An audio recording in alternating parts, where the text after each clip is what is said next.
thing and I just put music underneath it. And then I just split it and post it.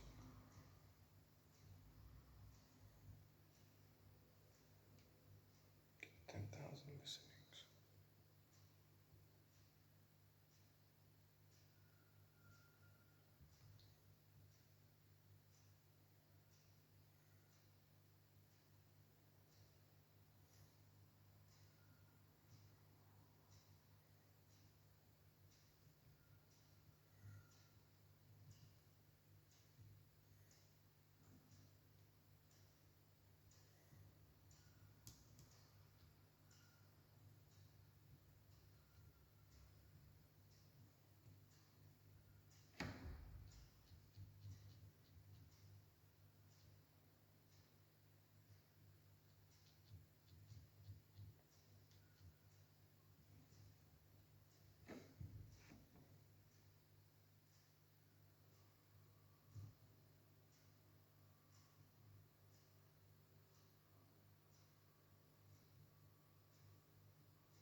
Why is there so many people suffering? Why are people going through struggles?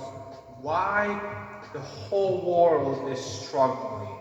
Why people cry and ululate and are in sorrow and in pain? Why do people have anxieties? Why do people have all kinds of bad feelings? Why? This is very serious, guys. You can spend your time in.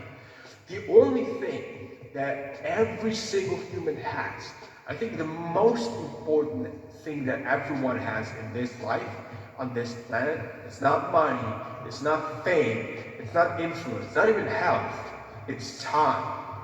It is time. The most valuable currency is time. And I think time is the most important thing in the world. The reason, why do you think people become millionaires? Why do you think you pay so much money for Uber, or for taxi, or for internet, or for services, right? For your house, for your rent. Why? It's because the time that would have taken you to get somewhere without a car would have been far longer. The time that would have taken you to recover from the sickness that you got because you didn't have a house would have been far longer than taking your money and buying or renting an apartment. The time is the most important asset. I'm sitting over here today, right? I'm sitting over here and I'm recording this video and I'm spending my time. And then I'm gonna go ahead, I'm gonna take this video, I'm gonna edit it, I'm gonna process it, and I'm gonna upload it, right? And that will take me time as well. The truth is that all of us, we all have a countdown timer that we are not aware of. Think about how people would have lived in their lives if in front of them they've seen a real number of seconds, minutes, hours, days, weeks, months, and years they have left to live. Think about if you would have had if you would have had a contact lenses that would have projected you a timer, a countdown to your death. And you would have woken up every single day in the morning and you would have looked ahead and you would have seen, hey, in the corner of your eye you can see this counter and it says you have 9,000 something days left to live. And you see this number declining. You see this number going down every single day that you wake up. I think you would have lived differently. I think you would have cherished, and I think the values that you would have put on things would have been totally different. We live our lives as if we think we're going to be eternal. We live our lives as if we think we're going to live forever. But this cannot be further from the truth, right? The truth is that our lives are short. The 70 or 100 years that we have in comparison to the grand scale of life, 5 to 10,000 or 6,000, that's how long the earth has existed. It's literally nothing. Literally nothing, guys. The eternity that you and I are gonna spend either in hell or heaven is uncomparable to 70 or 100 years that we have in this life. So the bigger question for all of you guys is, what are you doing with those hours? What are you doing with those minutes? What is it that you're doing to invest? Or is the things that you're doing while spending your unreturnable time are worth spending your time on? Really? If you're playing a video game, and I know, especially in 2020, the perspective on video games has changed a lot. People are freaking worshiping nowadays gamers. But the truth is that 99% of the gamers who are trying to make it and make money off of it are gonna fail. And if you spend 10, 20, 30 years gaming your ass off, trying to show your skills, you might never make it. And at the end, you're practically wasting your time. Now, you might say, hey, I spent this time because I enjoyed what I've done. I've spent this time enjoying my life. Okay, but the truth is, then why did you live? You know, there's this huge notion that you need to live your life to be happy. You need to live your life to be happy. Like, all of the people, everyone on earth, if you were to come to them and say, hey, is it true? Do you agree with the saying that if you lived your whole entire life and at the end you're happy, then it was worth living? Everyone would have agreed. Everyone would have said yes, right? Of course, why not? How the heck not? But the truth is, it's not true. It's not true. Why? I'll tell you why. Because there's other people. You don't live alone. You don't exist alone. This clothes were made by somebody else. This garden around you was built by somebody else. This phone that I'm using to record me talking to you was built by somebody else. The service provided to me, the internet service provided to me to be able to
sides, but as you can see, that has changed because we've closed up from this side.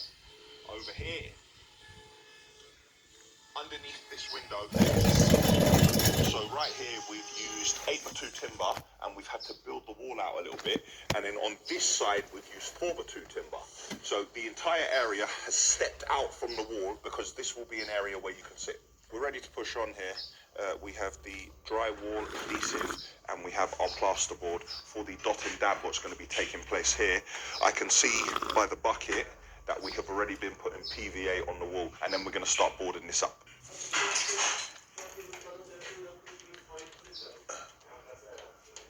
Okay, so that's about 2550, yeah. About 2550. In here, we're beginning to put the track system in for the suspended ceiling.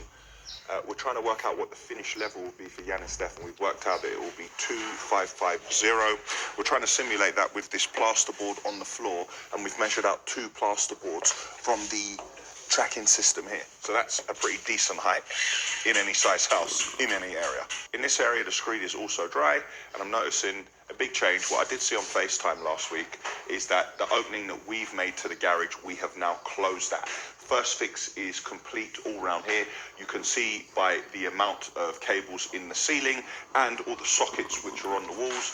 Also, you can see our lasers in place. Now, lasers are what we use to ensure that we get the ceiling height and the walls accurate. In the garage, we've had to remove the door because it was up and over, and we have Ventaxia units going here. There wouldn't be any space to work. So we've built this makeshift construction here to keep out the natural elements. Out by the changing room shed area, the construction of the roof is complete. We have built this from 8x2 joists.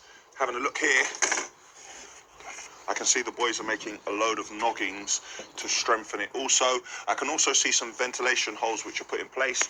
We're going to use 120mm insulation here, and above that there's going to be a 50mm gap for ventilation. Previously you saw this wall which we were building up for the flower bed that was going to go in the back here. Well, this wall is 95% complete and we are just rendering. Now, previously you also saw the base coat of render going on. In total, there's going to be 3 coats of render, and now we are doing the top coat on the back. You can see we have plenty already mixed, and we have someone here helping, the same guy that you've seen doing the plastering. He's the man with the skills with the trowel, and now he is doing the render. You saw previously when the coping stones arrived. If you have a look here, you can see that some of them are on already. Trouble is that it keeps raining and we're not going to work outside in the rain.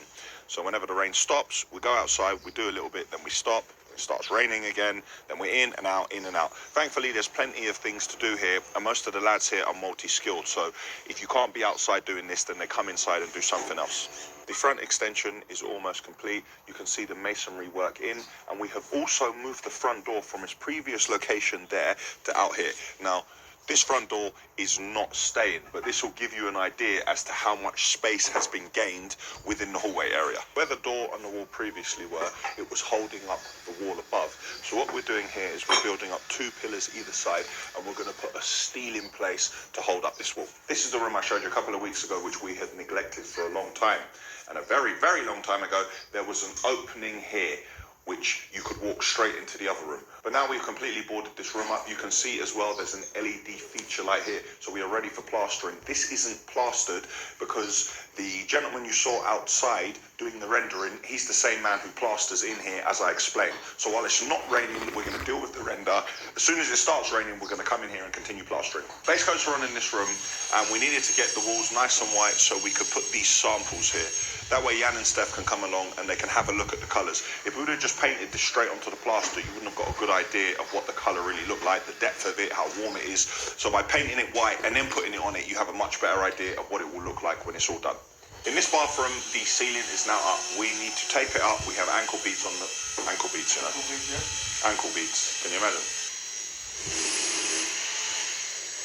Yeah, right. Let's go again. In this bathroom, the ceiling is done, but what we need to do is tape it up. We have the angle beads on the floor, and we are ready to start tiling. In this bathroom, we are moving along nicely with tiling, but it is painful. We're not allowed to have any tile edges. Jan and Steph want all the tiles to be mitered. And get this, in this bathroom thus far, we have not been able to put one full tile down.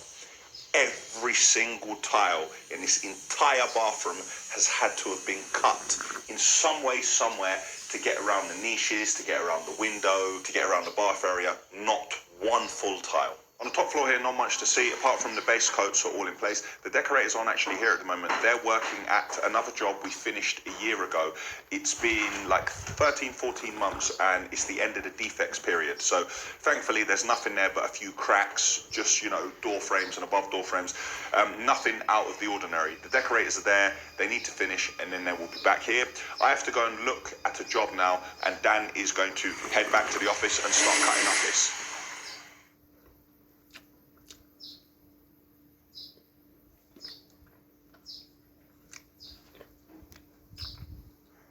Where can you stand and get the... Okay. Where can you stand and see as much as you can? Wednesday morning, we are on site.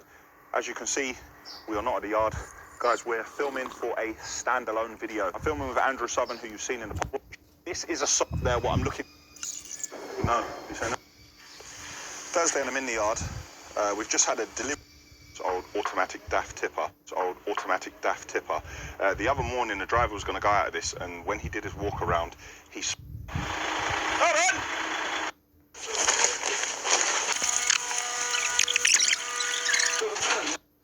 Hi, I'm Daniel, and this is Asheville Weekly, episode 35. This week, we have one train, but a mountain of material to move. I have a full day of meetings in the city. We hope to have the bifolds in at Castle Shalalambus, and we're trialing not signposting the days in this week's episode. In one take. I told you I'd get it in one take.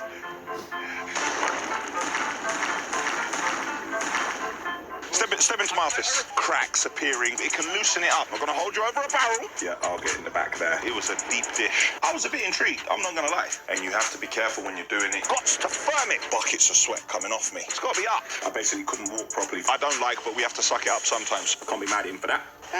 It's just about pushing, but we'll see how that works out for me. Let's take it all out. Come inside, come inside, come inside. Today is not a day to be playing dress up. Bam! I suppose we can start. What's this on? Is this thing on? Yeah. Are you rolling? Oh, okay. So you were rolling already? Without asking. You're just rolling. Just rolling. What, just in case that happens. Yeah. All right, cool. We are at Castle Shalalambus.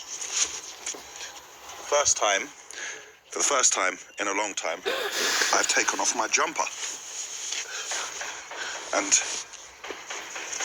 makes it slightly easier to get my high vis on. Gonna see how we're getting here. Gonna see how we're getting on here. I'm not getting here. Still half asleep. Is that mic position all right for you? I know you like to complain about stuff like that. Is that all right?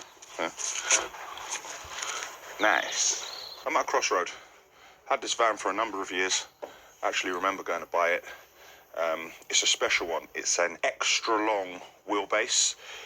It can fit 6 people in it, and you've got 3 meters in the back. This is a Euro 5, which means this is going to be costing a lot of money to go into London. It's got over 100,000 miles on the clock, and I always kept fixing it because we had it. You know, when you know where it's been, you know that you've been servicing it, you know that you've only taken it to Volkswagen. So I kept fixing it and fixing it and fixing it.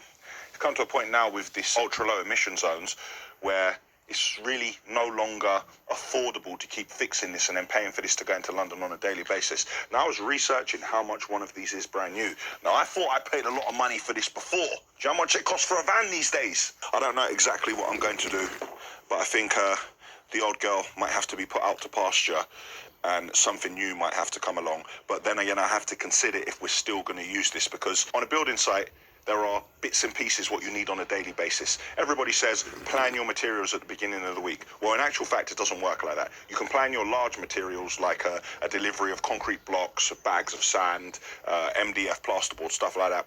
But when you're trying to push a job along forward, things happen on a daily basis. You need to adapt and evolve, and it's the most efficient way to quickly shoot to the builders merchants, get what you need, come back and get something finished so you can move on to something else and you can continually resequence. I need to think about whether we're still going to use vans like this and keep one driver on the road running between all the building sites. I'm not quite procrastinating, I'm deliberating. At the front of the house, you saw us building up these pillars in previous episodes and supporting the wall above. Well, now we've built up the pillars a little bit more and we've rented this equipment to lift the steel in place. Now the steel is in place, we're going to continue to build up this wall, and then the steel will sit on a pad stone either side. In Yanni's area, I am happy to see that the bifolds are now in. We're just doing a bit of measuring up because we're going to begin to board these walls using dot and dab.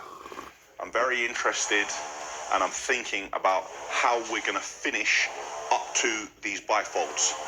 Without speaking to Dudek, I assume we're going to come to this point here, we're going to have an angle bead here, and we're going to finish as flushly close to the bifolds as possible. Obviously without getting plaster and dirt all over them.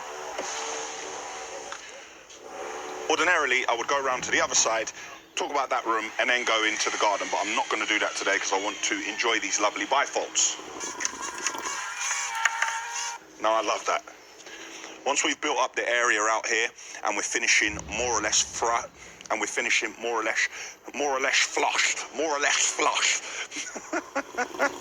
Once we finish out here and we have paving and we finish up to the threshold of these bifolds, it's a lovely way to bring the outside in or the inside out, however you look at it. But I do love a set of bifolds. A lot of other people talk about sliding doors. They prefer the sliding doors, but me personally, stacking one way, outside, perfect. This is the world's best shed. I'm considering moving into this.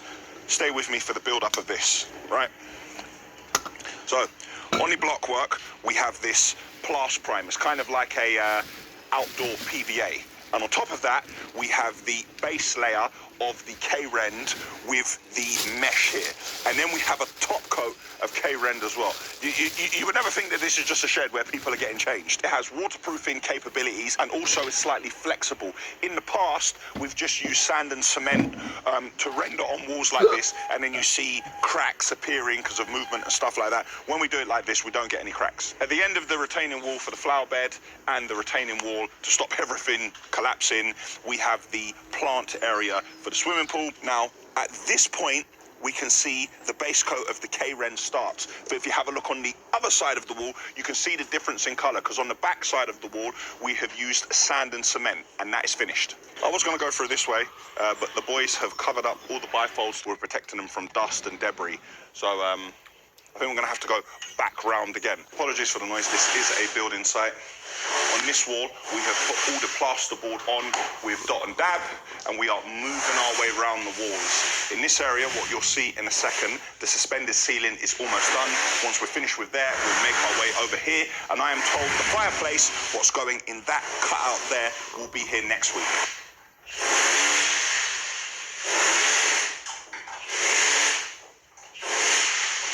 can see the suspended ceiling here, got fantastic height.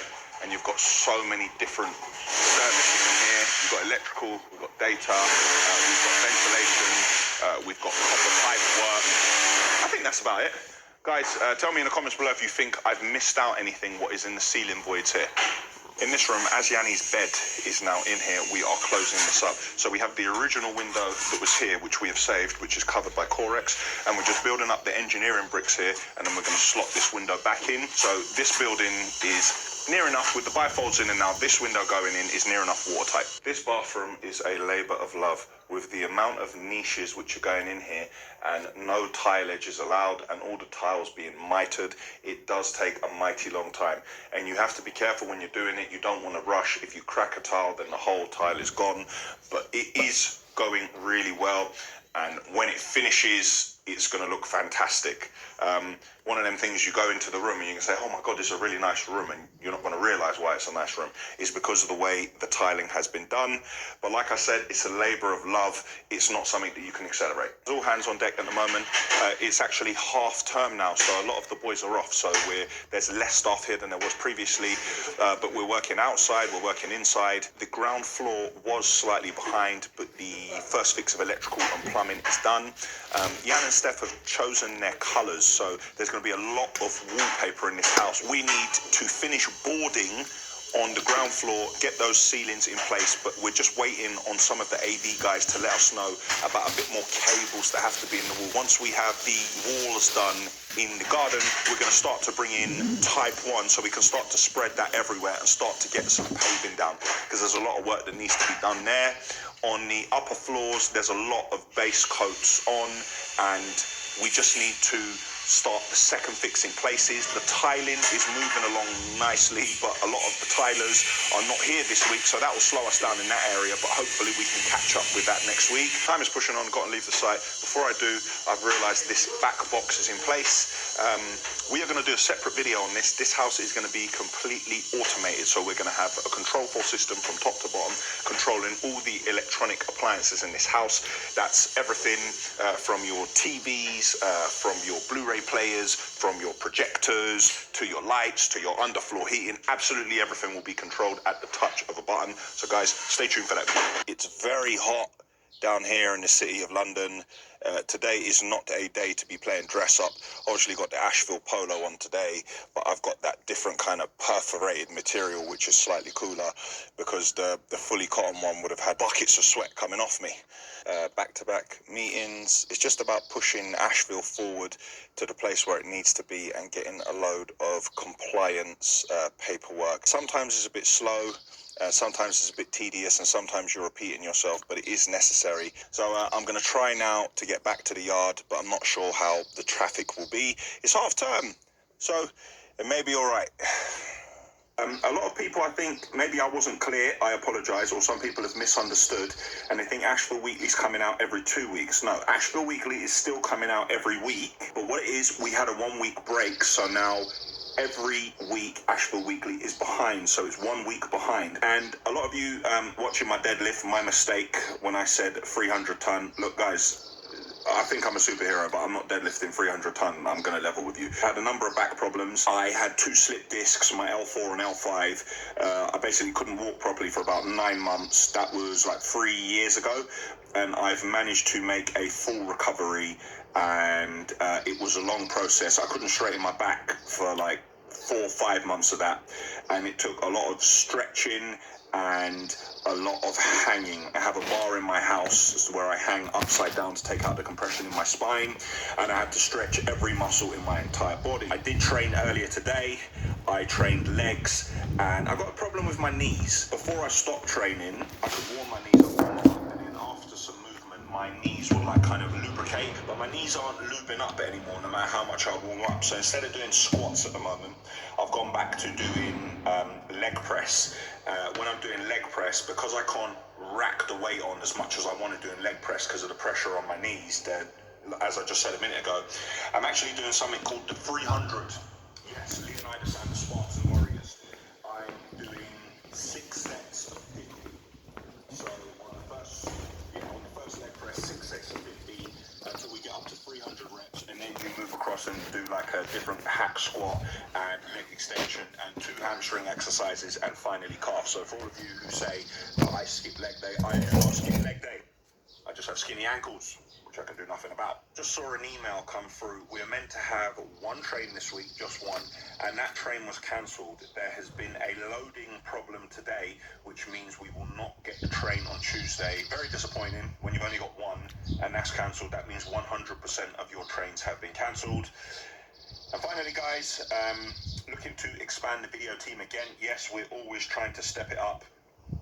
We're going to be looking for experienced videographers. Yes, Will has come on full time, but we still want to take on more because we want to produce those 2 videos a week and those great standalone videos that I keep talking about. I always like to have things around to give me something to aim for. I have had this on every desk I've ever had for years. This is the Asheville private jet, and here is the Asheville Maybach, even though Maybachs are, okay, well, let's ignore the grill. This is the Asheville Maybach. These are the sort of things that I have on my desk and I have around to inspire me and keep reminding me what I'm trying to do. See there, the driver can open the door, then he can get out, and then he can let me in. Like, here I am. Yeah, I'll get in the back there. But I believe that this is old school now. I believe everyone, I don't even think there's a Maybach anymore. It's a Mercedes Maybach. So yeah, we've changed how that's done. So maybe I need to get one of those for my desk. And there was also a Bugatti here somewhere, but I think one of my godchildren came round and he destroyed it. Can't be mad at him for that. When I said to my mum that he destroyed my Bugatti, my mum said, leave him, he's expensive. So next time I'm going to bring my godchildren to my mum's house and let them express themselves at my mum's house and destroy her things. Wilson was gassing this morning, that is now full-time. Money. It never comes easy.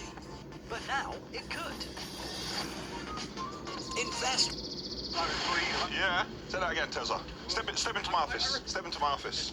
What happened? Will was gassing this morning. Will come in this morning, gassing on us all, saying he's now a full-time employee, that we all need to fix up. Will was shaking his head like that, saying, no, he's back to doing the Churchill dog thing. His Come head into going this inwards. morning, he said, you better watch yourself. I said, alright. Is that what he said, yeah? Alright, sorry. Yeah, so after us sticking up for Will and people trying it with Will at college and people trying it with me, Will comes here and the first thing he does is bully Terry. Terry, what I need you to do is I need you to write an account of this and put this forward to your HR manager, which is me. Right. Yeah, and then I'm gonna conduct the necessary interviews to see the relevant guilty parties and the disciplinary action which Will could face for such things. Are you all right, though? On this first, I'll be alright. I'll make it through the day, alright? I'm waiting for the point where Terry says because of what happened with Will, he needs to go fishing.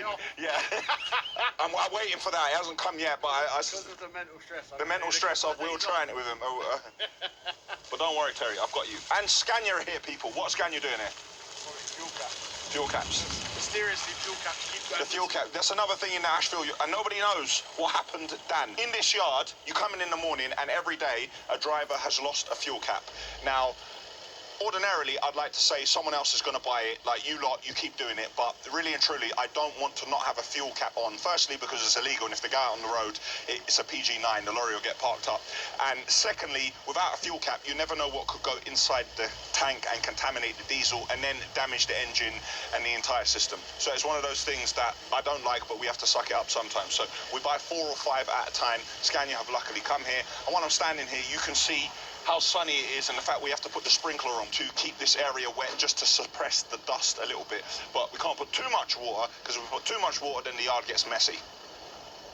The sweeper is back in full effect. We have not taken out the dent at the back, but we have a new, and the mirror has been sorted out as well. This is ready to go back out on the road and get cleaned. Bit of a misconception. On the video where we showed the sweeper restoration, click here to watch that video, a lot of people were saying, why am I sweeping the road when it's wet? I need to wait till the road is dry. That's not entirely true, guys.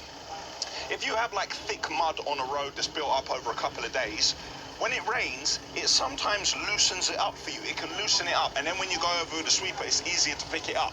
I understand the logic behind driving on a dry road. Sometimes it works well when you go over it in water as well, so don't jump on it every time. What's he doing in the sweeper? He don't know what he's doing.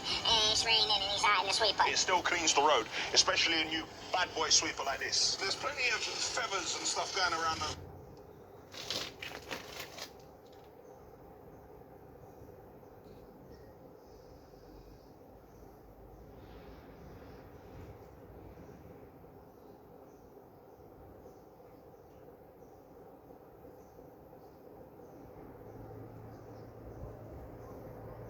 Man, so good to see you, man.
Здравствуйте.